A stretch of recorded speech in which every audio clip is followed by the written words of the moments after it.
Vi har fået nye voksne i SFO'en. Hvem er du? Hej, jeg hedder Jeppe, og ja, jeg er ny i SFO'en. Jeg er lige startet den her uge og skal fra næste uge være med 1. A og 1. D.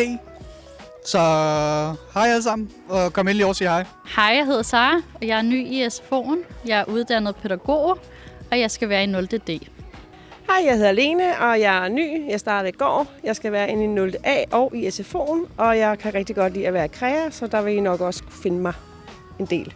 Hej, mit navn er Maja, og jeg er 26 år og er nyuddannet pædagog, og jeg startede her på Munkekærskolen den 1.7.